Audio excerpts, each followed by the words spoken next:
So hello everyone, আপনারা সবাই কেমন আছেন? আশা করি সবাই খুব ভালো আছেন। আমিও ভালো আছি। তো আমি আজকে আপনাদের সাথে সকালে কী রান্না করছি সেইগুলো আজকে আপনাদের সাথে শেয়ার করব। তো আমি কী রান্না করছি, কীভাবে রান্না করছি সেটাই আজকে আপনাদের সাথে আমি শেয়ার করব।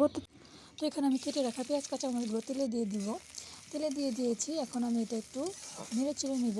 তো নেড়ে চেড়ে নিয়ে এখন আমি রসুন কুচি দিয়ে দিব। তো রসুন কুচি দিয়ে এখন আমি আলু রেখেছিলাম কেটে, সেগুলো আমি এখন দিয়ে দিলাম। তো আলু কুচিগুলো আমি এখানে দিয়ে দিয়েছি সবগুলো। দেন হচ্ছে এখন আমি ডাউলগুলো দিয়ে দিব, ভিজিয়ে রাখা ডাউলগুলো দিয়ে দিব, ভালো করে ধুয়ে নিয়েছি। তো একে একে সবগুলো ডাউল দিয়ে দিয়েছি, দিয়ে ভালো করে একটু হালকা নেড়ে চেড়ে নিয়েছি। হালকা নেড়ে চেড়ে নেওয়ার পরে এখানে পরিমাণ মতো লবণ এবং পরিমাণ মতো হলুদের গুঁড়া দিয়ে হাত দিয়ে একটু ভালো করে নেড়ে চেড়ে নেব। নেড়ে চেড়ে নিয়ে এখানে এখন আমি পরিমাণ মতো পানি দিয়ে দিব। তো দেখুন এখানে আমি কতগুলো সসপাতা দিয়ে দিচ্ছি। তো ফাইনালি আমার কিন্তু আলু দিয়ে ডাল রান্না করা হয়ে গেছে। তো এখানে আমি ডিম ভেজে নেব, এই জন্য গুলিয়ে রেখেছি। তো এখানে আমি তেলে গুলানো রাখা ডিমটা দিয়ে দিলাম। দেখুন ডিমটা কিন্তু ভাজা হয়ে গেছে আমার। তো দেন আরেকটা ডিম ভেজে নেব। তো দেখুন এখানে আরেকটা ডিম দিয়ে দিয়েছি। তো এটা কিন্তু আমার ভাজা হয়ে গেছে। তো এটা ভাজা হয়ে গেছে, এখন আমি এটা উঠিয়ে নেব একটা পাত্রে।